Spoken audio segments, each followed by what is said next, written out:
I'm Adrian Laurie, and this is Keys to Change, where I offer you concepts and techniques for personal transformation. The topic of today's episode is how to address anxiety, understanding root causes. I'm going to give you a new idea about anxiety than what you've maybe had in the past, with the hope that this is going to help you get a sense of how to address any anxiety that you may be feeling. With anxiety, it's important to understand root causes so that those can be addressed. When they are, anxiety can diminish and even disappear. I've heard people say sometimes to me, "Oh, I know that my anxiety can't go away. I just need to learn how to cope with it." And that's not true. Anxiety can go away. It does represent an imbalance in the system. And when that imbalance is corrected, no more anxiety. Okay. Now, sometimes that takes a little while, takes some doing, but it is certainly addressable. So I want to propose there's three possible root causes of anxiety.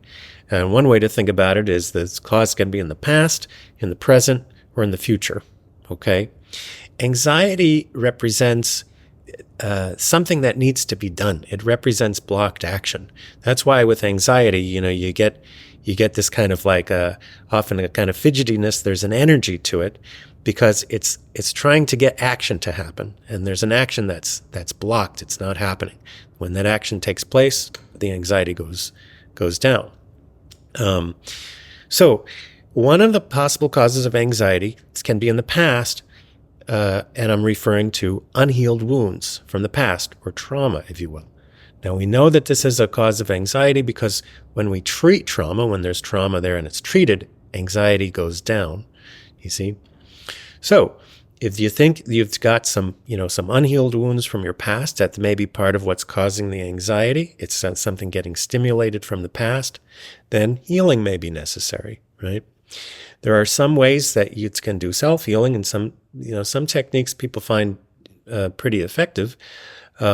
Sometimes I think it is necessary to employ a practitioner to help you with healing.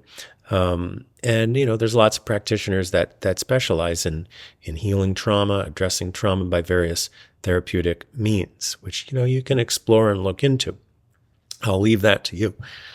Now, another possible cause of anxiety can be in the present, in the form of problematic behavioral habits. Okay, so let's say we are habitually unassertive. We're not appropriately asserting our interests, our thoughts, etc. in relationship with other people. That can cause anxiety. The anxiety is a signal that something is dangerous in our functioning. Right? When we're not appropriately assertive, that's not good for us. And at some level, we know that. We know that it's going to get walked over, that we're not going to be able to fulfill needs and interests in life. And so it generates anxiety. How do we know this? Because when there is some kind of problematic behavioral habit, like lack of appropriate assertiveness, but it could be something else. It could be lack of appropriate kindness to others and self. It could be lack of appropriate responsibility taking for fulfilling needs and interests. When we address that and we get the assertiveness going better, or the responsibility going better, or or whatever it may be, the anxiety goes down. So that's a cause of anxiety that can exist in the present. My favorite source of information and practical know-how about working with behavioral habits would be Nathaniel Branden, the psychologist who's known for his work on self-esteem. He wrote a number of books, one of which is called The 6 Pillars of Self-Esteem. And those 6 pillars are 6, you could think of them as behavioral habits that support psychological health.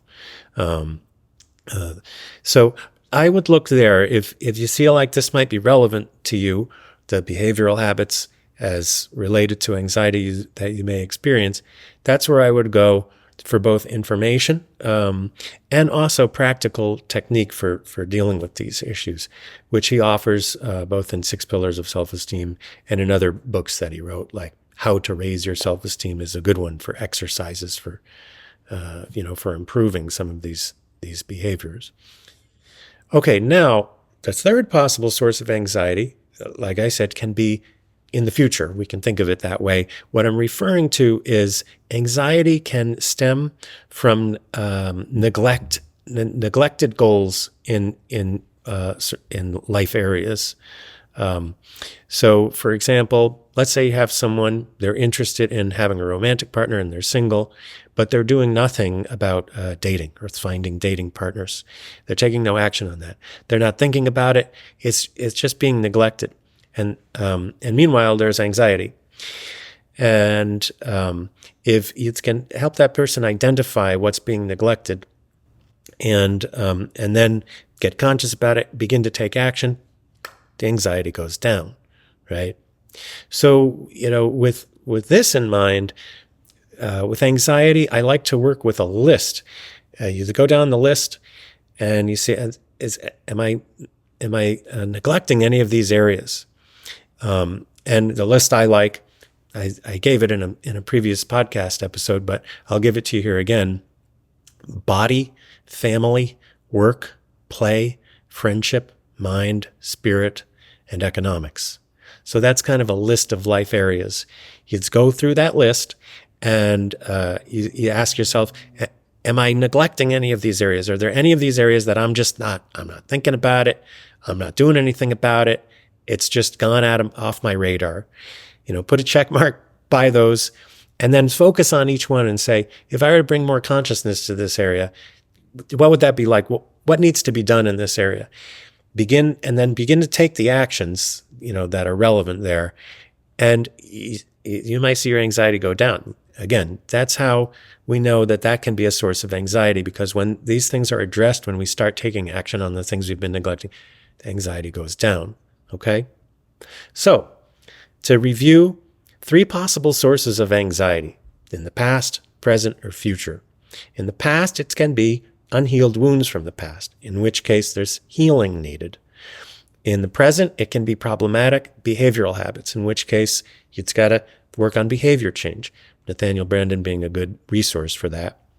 In the future, that's neglected life areas, neglected life goals. And for that, you can use that list I gave you, go through, mark any areas you may be neglecting, begin to address those areas.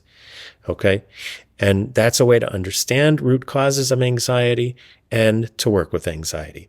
By the way, I should add, no implication here that there can't be some usefulness to looking at the physiology of anxiety. And some people will find that certain medicines that, take the edge off anxiety at the very least, can be quite helpful. Nothing I'm saying is meaning to dismiss that. But in my view, a lot of times anxiety has one of these root causes, which if they're not addressed, you're not really going to get a genuine, true solution to the anxiety. So I hope this episode is useful to you. If you'd ever like to set up a private counseling or coaching consultation with me, by the way, you can visit my website at any time. It's at adrianlaurie.com. You can also follow the link that's in the description. Let me know your thoughts in the comments. I welcome, by the way, your criticisms or critiques.